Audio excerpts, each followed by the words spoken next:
नेताजी मंच पर चढ़े, कुर्ता हिलाया और दहाड़े तारांकन, भाइयों और बहनों, आज से 800 साल पहले इसी मिट्टी पर हमारे महान राजा महाराजा सिंहावलोकन सिंह ने दुश्मनों की चटनी बनाई थी।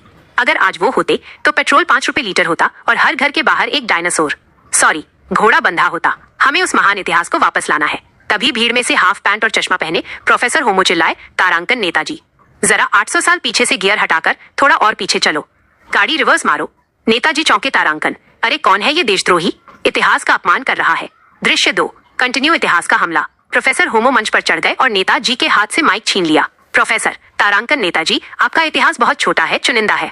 मैं आपको कंटिन्यू इतिहास, कंटिन्यूअस हिस्ट्री सुनाता हूँ। आज से 3 लाख साल पहले चलते हैं, जब अफ्रीका के जंगलों से हमारे दादाजी रामापिथेकस और होमो इरेक्टस निकले थे।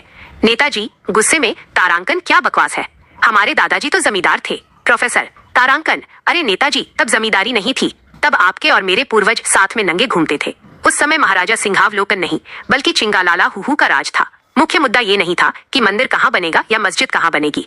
मुख्य मुद्दा ये था कि सामने से आते हुए भूखे शेर से अपनी जांघियां बचाकर कैसे भागना है। भीड़ में से एक लड़का चिल्लाया, तारांकन प्रोफेसर साहब, तब पेट्रोल का क्या रेट था? प्रोफेसर, तारांकन, तब पेट्रोल का रेट था 0 रुपए, क्योंकि गाड़ियां ही नहीं थी। इंसान खुद 2 पैरों पर भागता था और माइलेज देता था 50 किलोमीटर प्रति केला। दृश्य 3, राजनीति का ढांचा बनाम विज्ञान। नेताजी को लगा कि वोटर हाथ से जा रहे हैं। उन्होंने तुरंत राजनीति का ढांचा बदला। नेताजी, तारांकन, देखो भाइयों, ये वैज्ञानिक तुम्हें भटका रहा है। उस जमाने में हमारी संस्कृति महान थी, हम पत्थरों को पूजते थे।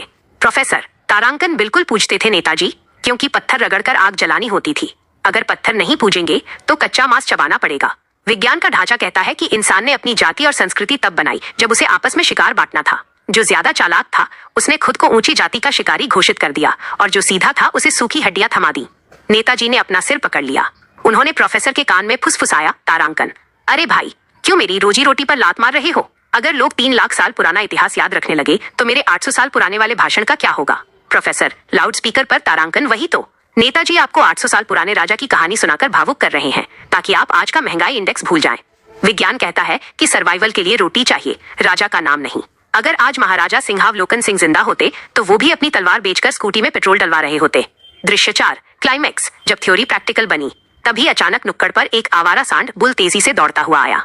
सांड को देखकर भीड़ में भगदड़ मच गई। नेताजी चिल्लाए, तारांकन बचाओ, हमारे महान इतिहास की कसम, कोई मुझे बचाओ। प्रोफेसर होमो ने तुरंत नेताजी का हाथ पकड़ा और दोनों पास के एक पेड़ पर बंदरों की तरह चढ़ गए। पेड़ की डाल पर लटकते हुए नेताजी का कुर्ता फट चुका था और प्रोफेसर का चश्मा तिरछा हो गया था। नीचे सांड खड़ा होकर फुंकार रहा था।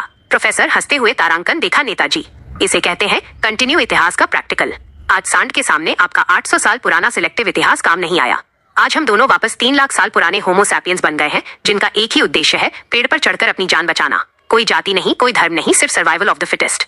नेताजी पेड़ की डाल पकड़े पकड़े कांपते हुए, तारांकन भाई, प्रोफेसर तू बिल्कुल ठीक कह रहा था, नीचे उतरने दे, कल से संसद में सिर्फ पेट्रोल, बेरोजगारी और सांडों से सुरक्षा पर भाषण दूंगा। बस इस होमो सैपियन को नीचे से भगाओ यार, वरना मेरा सिलेक्टिव इतिहास यहीं समाप्त हो जाएगा। भीड़ नीचे खड़ी होकर तालियां बजा रही थी और हंसते हंसते